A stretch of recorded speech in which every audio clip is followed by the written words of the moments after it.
Hi everyone, welcome to my YouTube channel. So आज हमारा जो ट्यूटोरियल होने वाला है वो होने वाला है नेल प्रेप के ऊपर। जैसे कि आपको पता है कि नेल प्रेप जो होता है वो एक नी होती है। जैसे कि अगर हम जितना हमारा अच्छा नेल प्रेप होगा, हमारी जो एक्सटेंशंस भी होंगे वो उतनी लॉन्ग लास्टिंग चलेगी। बहुत सारे क्लाइंट्स और बहुत सारे नेल आर्टिस्ट ऐसे होते हैं जो ये कंप्लेंट करते हैं कि हमारी एक्सटेंशंस जल्दी उतर जाते हैं। तो उनका मेन रीज़न यही होगा कि उनका जो प्रेप है वो अच्छा नहीं होगा। सो इस वीडियो में मैं आपको नेल प्रेप के अकॉर्डिंग सारी वो चीज़ें बताऊंगी जो एक नेल आर्टिस्ट गलतियां करता है और जिसकी उसके एक्सटेंशंस हैं वो टाइम से पहले ही उतर जाते हैं। सबसे पहले मैंने क्यूटिकल को पुश किया है क्यूटिकल पुशर के हेल्प से। उसके बाद मैंने क्यूटिकल कटर से क्यूटिकल्स को कट किया है।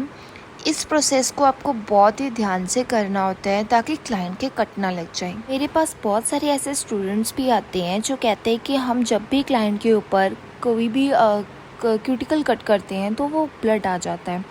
सो सबसे पहले तो मैं उनको ये कहूँगी कि क्लाइंट के ऊपर करने से पहले आप अपने नेल्स के ऊपर अपने क्यूटिकल्स को कट कीजिए, वो क्यूटिकल कटर से ही। आपको धीरे धीरे प्रैक्टिस होनी स्टार्ट हो जाएगी। देन उसके बाद हमने किया है क्यूटिकल कट होने के बाद हमने नेल्स को शेप करना है, क्योंकि अगर ये नेल्स थोड़े से बड़े भी रह जाएं तो जब एक्सटेंशंस कर रहे हैं हम, तो वो फिर आपके नेल्स जो हैं आगे बड़े बड़े आ जाते हैं जो अनकंफर्टेबल लगते हैं क्लाइंट को। सो पहले ही आप बफ़ कर दो थोड़ा थोड़ा उनके नेल्स को। उसके बाद हमने नेल्स को अच्छे से बफ़ करना है। ये जो मैंने बफ़र लिया है ये बहुत ही यूज्ड है और हमेशा क्लाइंट के नेचुरल नेल्स पर हमेशा यूज्ड घिसा हुआ ऐसे वाला फाइलर यूज़ करना है। इस वीडियो में मैं आपको एक हाथ विदाउट ड्रिल और दूसरे में विद ड्रिल में आपको नेल प्रेप करके दिखाऊंगी। हमने बफ़र को नेल्स को इसीलिए बफ़ करना है ताकि जो नेचुरल नेल्स की शाइन है वो बिल्कुल ही ख़त्म हो जाए और जिससे हमारी जो स्टे है वो ज़्यादा रहे। इसका मेन इम्पॉर्टेंट पार्ट यही होता है, अगर हम बफ़ करें यानी कि उसकी जो नेचुरल नेल्स की शाइन है वो अगर ख़त्म ही हो जाए तो हमारी जो एक्सटेंशंस होती हैं वो ज़्यादा देर नेल्स पर टिकी रहती हैं, क्योंकि जब ऑयल आ जाता है नेल्स के ऊपर फिर वो नेल्स उतर जाते हैं। This is the main reason. कई बार आप ये भी कह सकते हो कि प्रेप भी अच्छा हो, आपने बफ़ नहीं अच्छे तरीके से किया हो सकता है, या फिर अगर क्लाइंट कह जाए कि मेरे फिर भी नेल टूट गया है, देन हम कई बार क्लाइंट के नेल्स के ऊपर भी नेचुरली उनके नेल पर ऑयल आता होगा। इसका भी मेन एक बड़ा रीज़न है नेल उतरने का। बट अगर आप अच्छे प्रेप करो, अच्छे प्रोडक्ट यूज़ करो, आपका नेल्स एक्सटेंशंस बहुत अच्छे से स्टे रहती हैं। अब मैं आपको दूसरे हाथ पर भी विद ड्रिल वाला नेल प्रेप करके दिखाऊंगी। सबसे पहले हमने क्यूटिकल्स को पुश करना है, क्यूटिकल्स को कट करना है। कई बार आप ऐसा भी कर सकते हो, अदरवाइज़ आपके पास सेकंड ऑप्शन ये भी होता है कि आप ड्रिल के साथ भी यूज़ करो। अब आप अगर कंफ्यूज हो रहे हो कि कौन सी बिट यूज़ करनी है, इसका जो मैं आपको एक एडवाइस दूंगी कि दो बिट्स है जो बहुत ही इम्पॉर्टेंट है। एक होती है सैंडिंग बिट, एक होती है क्यूटिकल बिट। दोनों बिट्स में आपका सारा काम हो सकता है।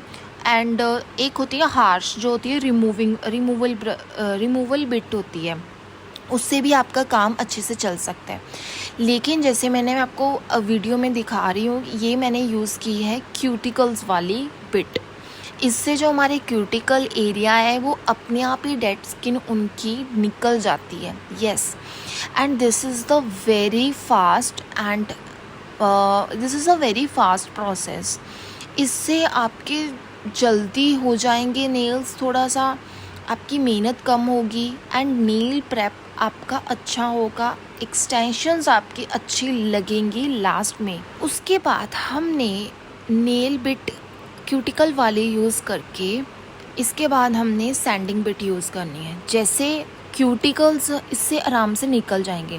अब यही आपका टाइम सेव होगा। अगर आपने वही पहले वाली की है तो पहले आप क्यूटिकल पुशर करेंगे, फिर क्यूटिकल कट करेंगे।